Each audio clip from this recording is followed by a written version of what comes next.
Salut tout le monde, aujourd'hui je vous présente le Steelbook de Once Upon a Time in Hollywood, le dernier film de Quentin Tarantino, l'édition Fnac 4K, c'est parti.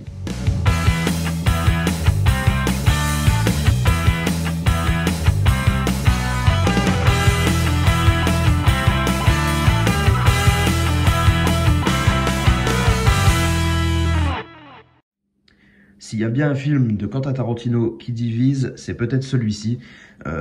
Parce que même si on est fan de l'univers de Quentin Tarantino, c'est vrai que celui-ci doit être abordé différemment. Alors que c'est un film qui dénote complètement du reste de sa filmographie. Et c'est ce qui m'a un petit peu chaviré lors du premier visionnage au cinéma. C'est vrai que j'en suis sorti un petit peu partagé de ce film. Et je me suis dit, c'était un petit peu calme quand même. J'ai eu un peu de mal à savoir où il voulait aller. Et je sais pas, j'ai trouvé ça très différent du reste de sa filmo, même si on a le droit quand même à ces scènes tarantinesques. Hein. Sans ça, on ne reconnaîtrait pas sa réalisation. On y a droit, mais ça occupe que très peu de place dans le film.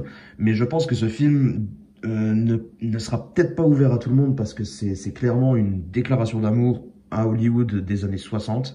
Et moi-même, j'ai pas énormément de culture dans les films des années 60-70. Et je peux vous dire que je suis passé à côté de bon nombre de références parce que ce film en est gorgé. Et alors, j'en ai vu quelques-unes, bien entendu. Mais je suis vraiment passé à côté de la plupart des clins d'œil et des références. Et, si bien que j'ai dû vraiment m'informer après l'avoir vu pour en comprendre un petit peu les nuances.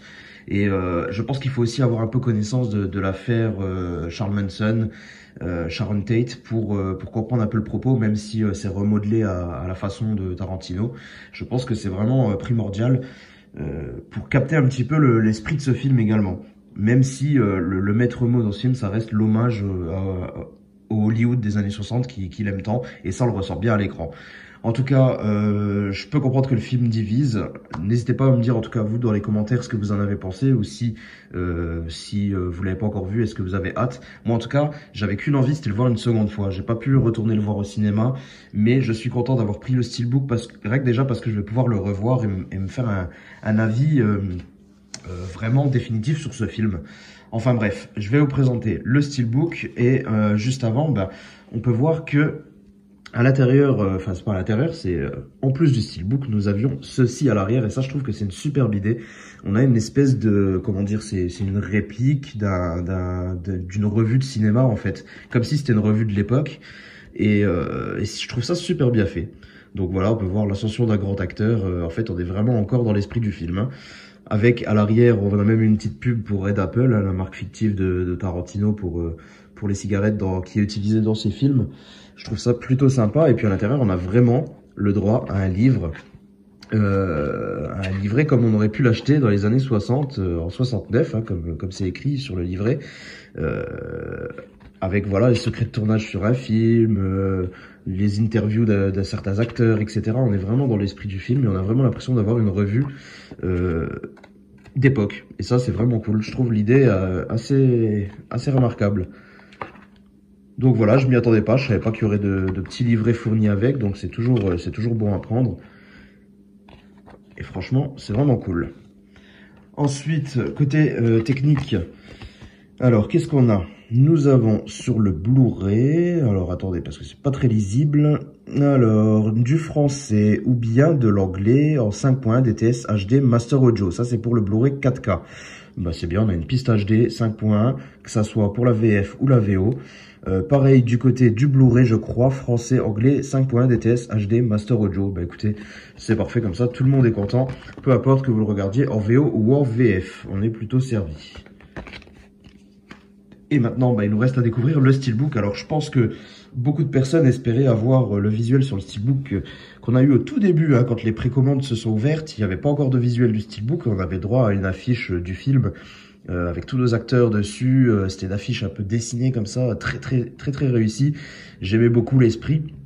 Bon, malheureusement, quand les visuels se sont actualisés, nous avons vu que nous allions avoir ceci. Mais finalement, même si ça paraissait un peu bizarre, écoutez, moi je trouve que c'est pas si dégueu que ça finalement. Cette première face, ouais, on pourrait se dire qu'il y avait quand même mieux à faire, mais je trouve que c'est pas si dégueu finalement. Alors on est sur un ensemble entièrement mat, par contre. Je dirais peut-être en finition 0 finish parce que ça a l'air très très propre quand même. Les couleurs sont assez profondes.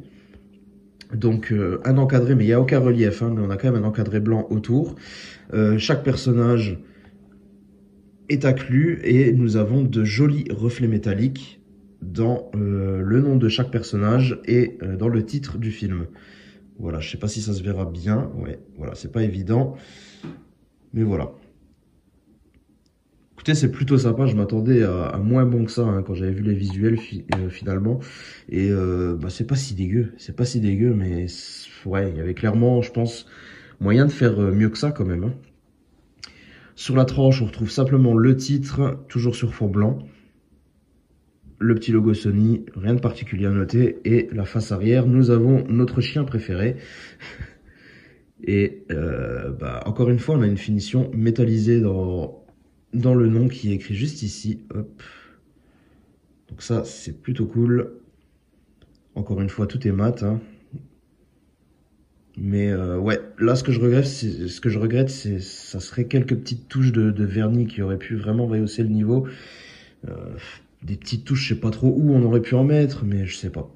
Je sais pas. Mais c'est pas si catastrophique que ça, je m'attendais à pire finalement.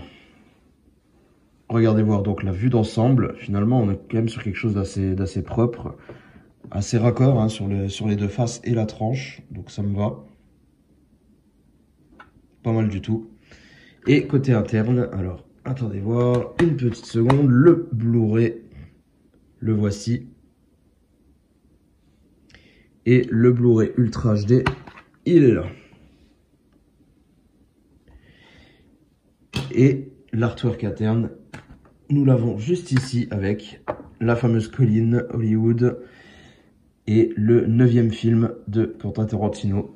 Ça reste soft, mais voilà, il fallait bien qu'on ait la vue sur Hollywood quand même, hein, parce qu'on l'a un petit peu ici, mais c'est difficile de la voir non plus.